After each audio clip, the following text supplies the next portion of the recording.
Bionda, bruna, ambrata o persino rossa passione. I colori delle birre sono vari quanto i loro gusti diffusi in tutto il Belgio. C'est houblonné. J'ai cherché à mettre un peu plus de puissance dans le produit grâce aux arômes de houblon. Il paese conta oggi più di 400 birrifici, tra cui molti micro-birrifici nati nei primi anni 2000. Fu un'epoca d'oro per questi piccoli birrifici. Ma da qualche anno produrre birra non è più un toccasana economico. Le vrai séisme, ça a été la guerre en Ukraine et l'inflation et les gens qui commencent à consommer moins et moins cher. Per far prosperare questa attività oggi, i microbirrai belgi non hanno più scelta. Devono lottare. Même si la période est compliquée, on y est toujours attaché parce que ça fait... c'est un truc qui est en nous, quoi. Donc on a envie de le conserver.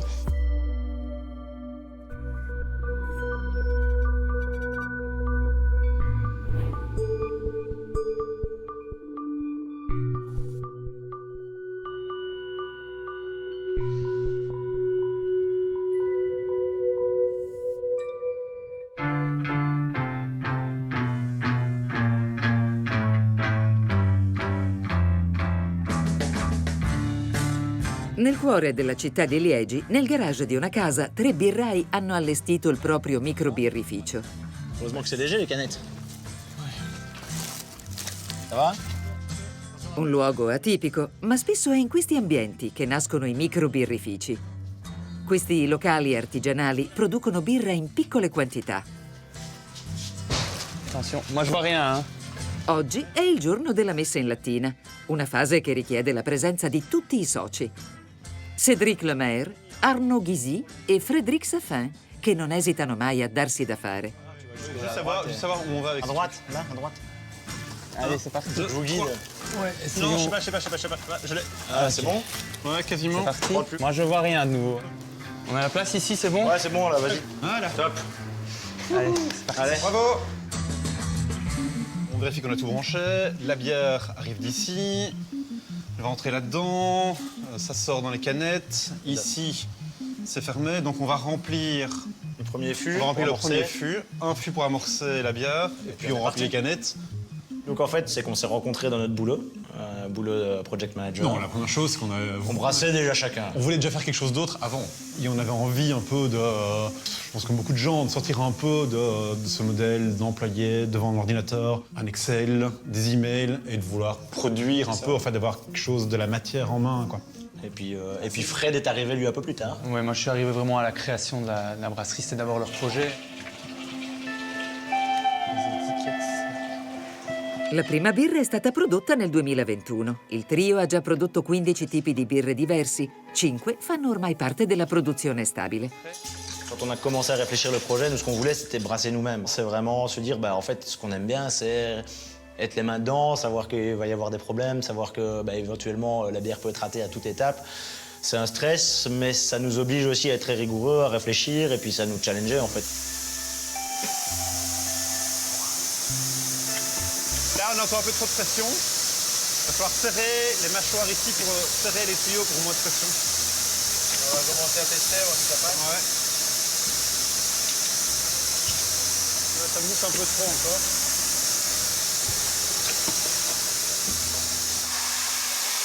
Bon? Ouais, c'est bon. Et puis là, c'est nickel. On voit que ça déborde, on voit qu'on lance la production, et alors forcément c'est des machines qui restent des machines assez artisanales aussi, hein, donc même si c'est beaucoup plus technologique, ce que vous avez vu le canot, c'est ce qu'on a de plus technologique de la brasserie en fait, donc ça fonctionne très très bien. C'est au fur et à mesure de l'apprentissage qu'on commence à savoir comment optimiser. On va toujours avoir des pertes, c'est le propre des brasseries. Je pense qu'aucun brasseur va nous contredire sur le fait qu'on a toujours des volumes de pertes.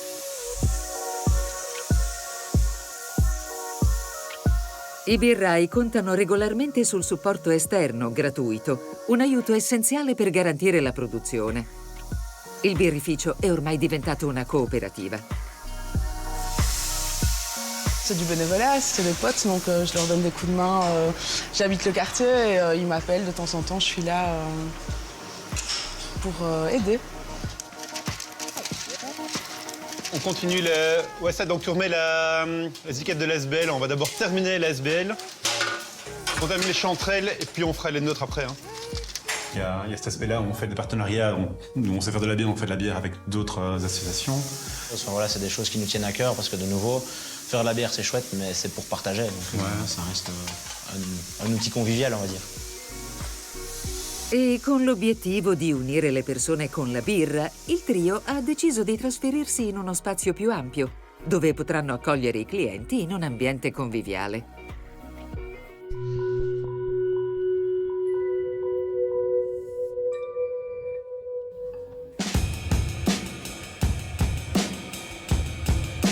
Anche Oriane e Olivier de Brouwer hanno iniziato a produrla in garage. Era il 2013, nel cuore di Bruxelles. In pochi anni, la piccola attività è diventata un'azienda con 35 dipendenti che gestiscono la produzione e il marketing. Préserver le cellier. Salut, salut. Ah, salut Ol. Sorry pour le retard. Pas grave. Je fais un petit check. Ça, je me lève. Ça va? Vous avez fait bonne route? Yes. Et il fait froid, hein? Il fait froid. Come ogni settimana, Olivier riunisce parte del suo team per discutere dei problemi che vive il mondo della birra. L'idée, c'est peut-être comme d'hab, commencer un petit point actualité. J'imagine que vous avez vu les nouvelles hier de notre copain Trump. Bah oui, même si c'est toujours très incertain, on ne sait jamais exactement à quelle sauce on va être mangé et va manger tout le monde. Bon, la bonne nouvelle, c'est que ça ne nous impacte pas directement puisqu'on a arrêté le grand export depuis 2 ans et demi maintenant. Ouais. Maintenant, je pense quand même qu'indirectement, ça va avoir un impact négatif parce que toutes les brasseries qui exportent beaucoup aux États-Unis, et on sait qu'il y en a qui dépendent partiellement des États-Unis, elles vont avoir une surcapacité de production, vont devoir vendre en Belgique, en France, être d'autant plus agressifs sur les prix. Donc je ne pense pas que ça soit non plus une très bonne nouvelle pour nous, quoi. Voilà, il va falloir être créatif, inventif. Il clima economico è molto teso, ma alcuni birrifici riescono a distinguersi. Questo microbirrificio di Bruxelles offre 20 nuove birre ogni anno, raggiungendo così un pubblico sempre assetato di novità. Alors le projet il est né aussi d'une amitié avec Sébastien, que je vous présente ici. Lors d'un échange universitaire au Canada, dans un cours d'entrepreneuriat. Et puis au-delà de la passion pour l'entrepreneuriat, on partageait la volonté de faire un business avec des valeurs, avec un impact positif. Et donc les choses se sont mises assez naturellement et il a gentiment accepté de bouger du Brésil vers Bruxelles, vers la pluie de Bruxelles, pour lancer le projet en 2013. All'epoca i due soci cercavano un nuovo percorso professionale e hanno cambiato il mondo della birra con le etichette colorate, ispirate ad altre culture come l'IPA, una birra inglese ad alta fermentazione. Unique. Ouais, tu la reconnaîtrais. D'ailleurs, tu l'as reconnue. Bien sûr. Brussels Beer Project, c'est à la fois un projet d'amitié et puis c'est un projet familial.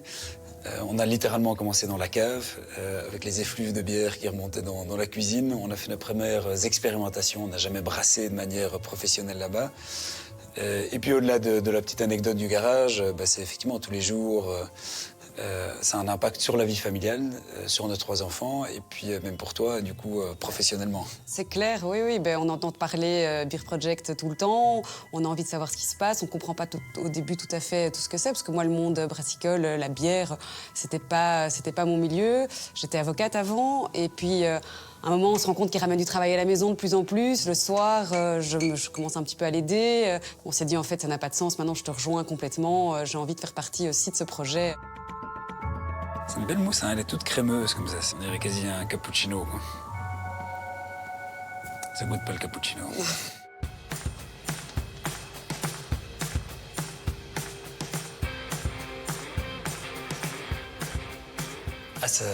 On ne le verra pas à la caméra, mais les effluves de bière sont assez fortes. C'est ici que le lambic va maturer pendant 1, 2 ou 3 ans. Et on est en pleine fermentation. Per produrre la birra belga servono 4 ingredienti: acqua, zucchero, malto e luppolo. I birrai possono anche aggiungere ingredienti come spezie, cereali o persino frutta. Ma a rendere uniche le birre è il loro stile di fermentazione. Le lambic, c'est une bière qui a ceci de particulier que c'est une fermentation spontanée. Donc on ne va pas venir rajouter des levures. Ce sont en fait les levures et les bactéries qui sont dans l'air qui vont venir durant la nuit, quand il fait froid, contaminer ou inoculer le mou, donc les céréales, pour ensuite fermenter et devenir une bière. Come tutti gli attori del settore, il birrificio di Olivier ha risentito delle crisi internazionali. On a toujours eu, je sais pas, une petite étoile où on s'en est toujours plutôt bien sorti, mais c'est pas facile tous les jours. Depuis 2020-2021, il y a eu la crise du Covid. Le vrai séisme, ça a été la guerre en Ukraine. Et donc pour les brasseries, il y a un coût de production beaucoup plus élevé qu'avant, avec l'augmentation des prix des matières premières. Et donc depuis 2010, il y a une explosion du phénomène des microbrasseries. Et tout ça fait que le marché des brasseries, des bars, est très très compliqué aujourd'hui. Nonostante questo, il birrificio prospera e vanta dipendenti a tempo pieno, come Sara, che porta i campioni nella nuova struttura a pochi chilometri da qui. The brew was seriously, the brew was good yesterday. Yeah. All good. You're going to pursue it now to the lab. All good. Bye. See you later. Ciao.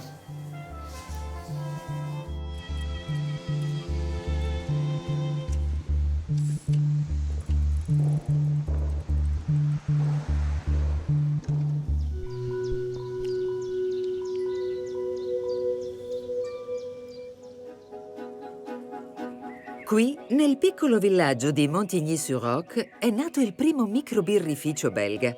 Era il 1979. La birra Abbaye des Rocs è rimasta nella famiglia del creatore Jean-Pierre Eluard. Sua figlia Nathalie e suo marito Georges ne hanno preso le redini all'inizio degli anni 90.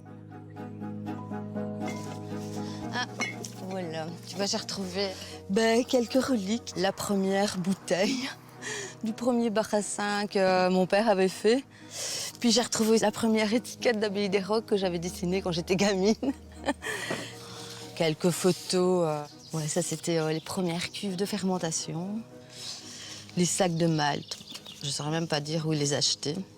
Peut-être sûrement à une autre brasserie parce que... Mais je pense qu'il les faisait lui-même, le malt. Ah, à un moment, ouais, c'est vrai que je me souviens qu'il avait fait un bac pour faire tremper le malt, pour le faire germer, et puis il torréfiait une partie lui-même, c'est vrai, c'est vrai. Nathalie è orgogliosa del percorso di suo padre che ha creato un microbirrificio dal nulla. Voilà, donc ici on est dans la première salle de brassage qui a existé en Belgique. On faisait 50 litres de bière. Tout ça, ça a été fait des mains de mon papa parce que maintenant, on peut trouver ça dans le commerce facilement. Tandis qu'en 1979, ça n'existait pas puisqu'on ne pouvait pas brasser en petite quantité. Il fallait bien se débrouiller. Donc il avait récupéré des vieilles cuves. C'est des cuves de très très vieilles machines à laver qu'il avait arrangées pour en faire une salle de brassage. Par exemple, dans cette cuve-ci, il y a un filtre, ça n'existait pas. Donc il avait trouvé un morceau de cuivre. Et puis il a fait tous les trous du filtre. Je me souviens, j'étais toute petite avec une foreuse. Tous les soirs, il faisait des trous pour faire un filtre. Donc bon, il fallait quand même de la patience. Et puis il fallait aussi connaître le process comme il faut. Et donc voilà, non, c'est quand même une fierté. Hein. Il faut l'exposer. Le birre vengono prodotte qui tutto l'anno. È un impiego a tempo pieno per Nathalie e il marito, che trascorrono tanto tempo nel birrificio.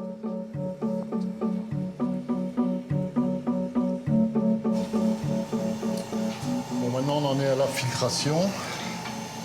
On va éclaircir le mou. Et dès que le mou est clair, ouais. Écoute, moi, je vais peser mes houblons du coup. Hein. OK.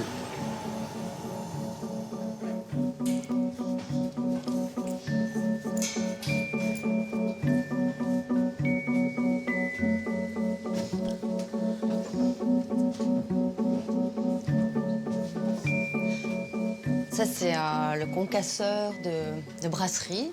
C'est un concasseur que mon père avait racheté dans une vieille brasserie. Je crois que c'était Brasserie Grand-Mère. Donc, à mon avis, il a déjà au moins 80 ans, je pense, si pas plus. Et en fait, c'est un concasseur de brasserie parce qu'il y a 2 paires de cylindres. C'est important parce que pour broyer le grain, il faut conserver l'enveloppe et broyer l'intérieur pour obtenir une farine. Comme on peut voir ici, on a conservé les pailles qui vont servir pendant la filtration et l'intérieur du grain, c'est devenu de la farine. C'est le début des opérations. Donc le concassage, c'est toujours une opération qu'on fait la veille du brassage. Parce que quand on concasse quand même minimum 1,2 tonne, donc ça prend quand même un certain temps. Et cette farine, en fait, elle est conduite par la vis sans fin. Elle tombe donc là-dedans. Comme ça, le jour du brassage, la farine va être mélangée à de l'eau de source. Et bon, ça, on y tient. C'est pour cette raison qu'on a toujours brassé ici, parce que bon, on a notre source d'eau. Et la qualité de l'eau, c'est très important pour le brassage. On a notre eau et on y tient, quoi. Et donc, le fait de mélanger la farine à l'eau et de la faire tomber dans la cuve matière, ça s'appelle l'empâtage. Et c'est la première étape du brassage, de la journée de brassage, en fait.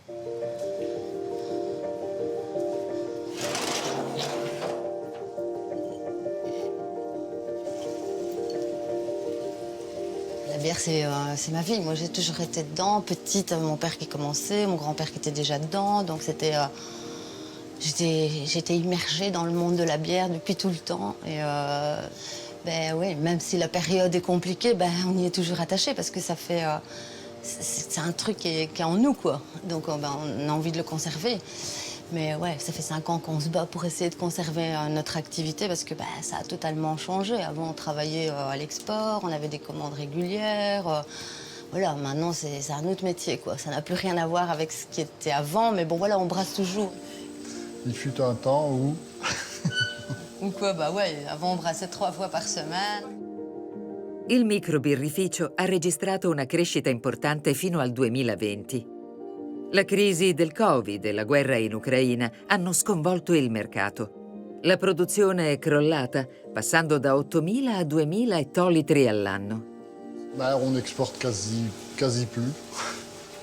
Maintenant, on est dans une situation qu'on se demande si on va continuer ou pas, parce que bon, il n'y a plus de rentabilité, il n'y a plus de débouchés énormes. Donc de ce fait-là, ça commence a devenire très dur. La situazione è complicata, ma mentre suo marito non intravede prospettive future, Nathalie non intende arrendersi. C'est mon bébé, c'est ce que j'ai créé. J'ai pas envie de laisser couler. Ouais, c'est moins rentable qu'avant, vous arrêtez, quoi. Mais moi, je vois pas les choses comme ça, donc je me bats. J'essaie de trouver des idées, et voilà. L'obiettivo di Nathalie e di molti microbirrai è ora quello di concentrarsi sul consumo locale. Torniamo a Liegi, dove il trio cerca finanziamenti per il microbirrificio. Ma hanno già trovato il sito per il loro futuro progetto. Oggi hanno appuntamento con l'architetto Augustin Fortuné per fare il punto sui lavori. Voilà, voilà. C'est du beau boulot. Il n'y a plus qu'à. Le projet de hangar, on en est en fait à la phase de préparation des travaux. Il y a une première phase qui a eu lieu, on a arraché la toiture. C'est plus un hangar, maintenant c'est un terrain avec une charpente métallique. Pour pouvoir faire comme prévu, c'est-à-dire l'espace de production dans le fond, l'espace de dégustation un peu à l'avant. Nella loro idea, la birra non è più il progetto principale, bensì un motore economico per unire le persone. On n'a pas tellement envie de faire une énorme brasserie. On a toujours voulu garder un projet un peu... Les pieds sur terre. Ouais, un peu ancré. Et plutôt que d'utiliser ces 1000 mètres carrés pour faire une énorme brasserie, on s'est dit en fait non, on va faire une petite brasserie, mais faire un grand lieu d'accueil, quoi. Donc du coup, on a ce grand lieu, cet énorme espace qui devient un lieu de vie, quoi, avec effectivement une brasserie dedans. On ne fait plus de la bière pour faire de la bière, on fait de la bière comme quelque part pour nourrir le lieu, comme moteur économique de ce lieu d'accueil. Ouais, puis boire de la bière, c'est bien. Ouais, puis on peut la boire en plein, c'est bien. Ouais, c'est vrai. C'est comme bien la bière, ouais. I 3 birrai sperano di poter inaugurare il locale nel 2026. Alcuni microbirrai fanno un'altra scelta fin dall'inizio. Si rivolgono a birrai esperti per evitare investimenti ingenti. Bruno De Gorin è mastrobirraio dagli anni 90. Oltre a produrre le proprie birre, sostiene nuovi microbirrifici. Nous, on a un accompagnement à la Binchoise qui est tout à fait différent, on s'est doté de capacités de stockage déjà suffisamment importantes pour aider nos clients bière à façon et stocker leurs produits. On s'occupe de la logistique de leurs produits, des expéditions, de la préparation de commandes, mais on s'occupe également de la création des recettes. en fonction des demandes de l'un et de l'autre, de ce qu'ils aiment. Donc c'est comme s'il y avait plusieurs brasseries dans une même brasserie. Oggi Bruno De Gorin riceve un microbirraio con cui collabora da anni. È un giorno importante per Pierre-Yves Jacquemin, che assaggerà la nuova birra. Salut Bruno. Ah, salut. Ça va? Ben, ça va. Ça me fait plaisir de voir le stock là. J'étais en train de faire l'inventaire, pour, comme tu me l'as demandé, pour les expéditions. Donc à la petite redoutable, on a commencé à mettre en carton. La semeur est soutirée, donc ça c'est pour dans une quinzaine de jours, on va dire, quand les étiquettes seront arrivées. Par contre, ce qu'on doit faire, on va goûter la semeur pour valider. Nickel. Avant l'étiquetage. J'ai mis au frais, donc on y va. Je crois que c'est l'heure. Quelle heure? Il est J'avais avant 11h30. Midi moins le quart. Ouais, c'est nickel.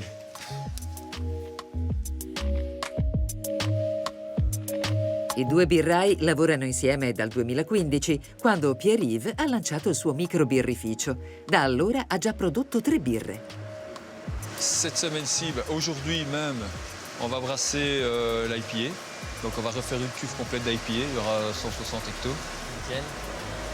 Il a toujours été clair pour moi que je voulais travailler avec une brasserie artisanale existante parce que tout simplement, déjà à l'époque, donc avant l'explosion encore des microbrasseries, il y avait plus de capacité de production que de consommation.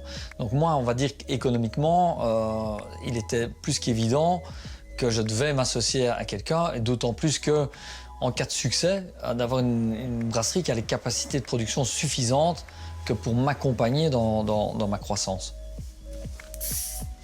Alors évidemment, la dégustation, ça se fait d'abord de manière olfactive. Il faut bien la sentir, la humer pour sentir les arômes. Oui, c'est les deux mêmes. Pour avoir le nez. Comme un vin. Comme un vin, surtout que c'est très houblonné. Ici, ça va vraiment venir compléter la gamme avec une bière vraiment d'apéro, facile à boire. Oui, c'est ça, mais qui reste quand même avec pas mal de caractère. Et la robe, c'est ce que tu voulais. C'est exactement ce que je souhaite, oui. Torniamo a Bruxelles, lungo il canale dove nel 2020 nasce la fabbrica di Olivier de Breuer. Nonostante la sua crescita, è ancora un microbirrificio, perché la quantità prodotta è da 100 a 10.000 volte inferiore a quella dei giganti della birra. Hey, salut Ol, tu vas bien? Super, et toi? Ça se passe au canettage? Super bien, écoute, c'est smooth, 4000 canettes par heure, tout se passe très bien. C'est déjà la dernière palette, là, vous avez bien avancé dernière palette, ce matin, on a bien avancé, ouais. Du coup, ici, on va arriver en bout de processus. On va vérifier le niveau via un infrarouge de remplissage pour être sûr qu'il n'y ait pas de canette surremplie ou surremplie. Et puis, on va avoir une dernière partie de processus assez manuel. On va vraiment prendre les canettes 24 par 24, les mettre dans des cartons. Et puis, ça part ensuite sur la palette et puis direction l'entrepôt. Du petit garage où on faisait les premiers prototypes à la première brasserie de Dansard, où on brassait plus ou moins 1000 litres par jour, à ici, on est arrivé sur une autre échelle, mais on reste un tout petit acteur par rapport au gros. Et je pense que c'est ce créneau-là qu'on essaie vraiment d'exploiter. Presto, un mercato agricolo aprirà a Montigny-sur-Roc. Nathalie Eloire organizza questa prima edizione. Spera di attirare nuovi clienti. Et point de vue participants? Écoute, sur Facebook, j'ai 240 participants. Maintenant, il faut voir s'ils vont tous venir. C'est toujours la surprise. Hein. Ils sont intéressés, mais bon. Ça a l'air de plaire aux gens, donc on verra. C'est une première. J'espère que ça va marcher. Toutes les conditions sont réunies. On verra. On espère. Je vais ranger un peu ici. Per la prima edizione, 8 produttori si sono riuniti per condividere i loro talenti. Bonjour. Bonjour, c'est Katie, la tisanerie. Ah, la tisanerie, ça va, ok. Vous avez le choix, soit là. Mais alors, ouais, tu peux te mettre là. Et comme ça, on mettra café, tisane, le poulet. Après, je vais avoir aussi des légumes, des fromages de chèvre, des fromages de brebis, donc voilà. Bel assortiment. Voilà, donc ouais, tu peux te mettre là. Ah ben voilà. Ah ben ça, c'est le tourneur sur bois qui arrive. La situation pour les microbrasseurs, c'est difficile de lutter contre de grandes marques et donc faire sa place, je vais dire, au sein de la population même très proche, eh ben, c'est un combat de tous les jours et je vous dirais que tous les artisans ou tous les producteurs essayent de travailler ensemble pour grandir, entre guillemets, se faire connaître au-delà de notre région. Bon là, je pense que je vais aller me changer parce que dans 10 minutes ça commence et là je suis vraiment dans une tenue pas terrible. Allez viens, magie.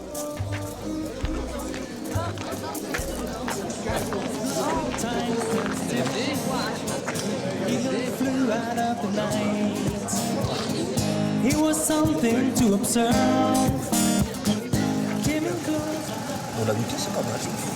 Du 5,6. Ouais. Après maintenant, ouais, les gens ils sont plus pour des bières pas trop fortes. Quoi. Bah oui, avec tous les contrôles et tout. Bien, je te Voilà, dis. donc ça fait 16. S'il te plaît. Merci.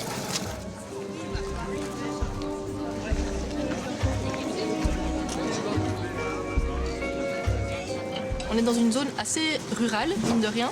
Et donc, entre producteurs, on est solidaires. Et c'est rare, en fait, un nouveau marché. C'est vraiment plein d'opportunités, en fait. Santé. Santé. Ah, coucou. Ça va? Salut. On vient vous soutenir. C'est bien, c'est bien, c'est bien. Ça va? Oui, ça va. Ça te plaît? Ça va? Oui, oui, oui. C'est chouette. En plus, on a de la chance. Hein. On se croirait même pas en Belgique. Hein.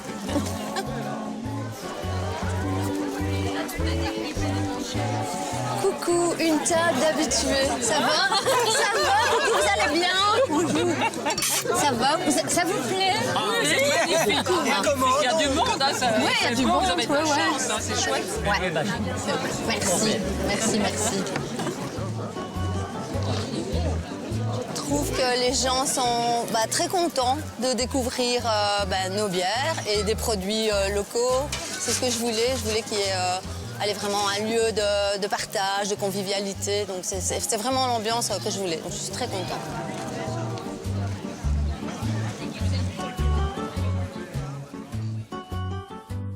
Anche a Bruxelles i microbirrai accolgono i clienti aprendo bar dedicati alle loro birre. Olivier Debreur visita Alix Tiran, la manager del bar del microbirrificio. Et comme on a dit lundi à notre réunion, j'ai imprimé tout ce qui est bière sans alcool. Génial. Maintenant, j'ai juste besoin... Oui, comme ça, elles sont bien mises en avant et elles ont autant d'importance que nos autres bières. Par contre, j'ai juste besoin de ton aide pour les mettre parce que je suis un peu petite. Et je propose qu'on mette peut-être dans l'ordre des plus vendus. Faut bien juste réexpliquer au staff alors le 0,3, que ça reste sans alcool. C'est pas... Picolello, pas tout à fait aligné. Voilà, parfait.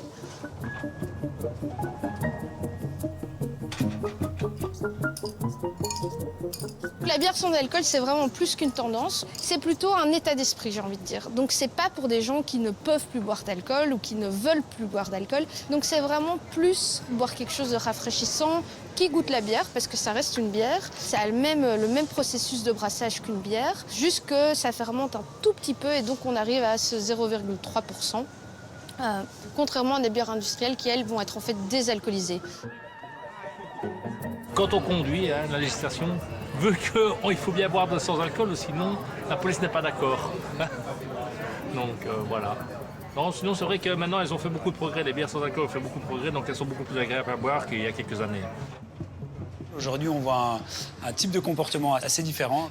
Donc on a des gens qui ne vont pas du tout boire d'alcool, pas seulement des femmes enceintes, mais aussi des gens qui font une pause ou qui ne veulent plus boire d'alcool, ou aussi des gens qui vont du coup alterner durant la soirée une bière avec alcool, une bière sans alcool, et quelque part prolonger le plaisir d'être entre copains, en amoureux, dans un bar.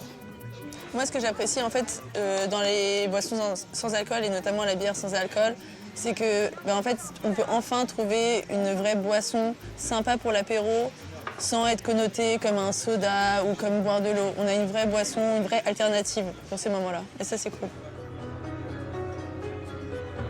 Alcolica o no, la birra continua a esercitare fascino in Belgio e in Europa. Nonostante i tempi incerti, Olivier, Nathalie e il trio di Liegi raddoppiano gli sforzi per dare un futuro ai loro prodotti locali.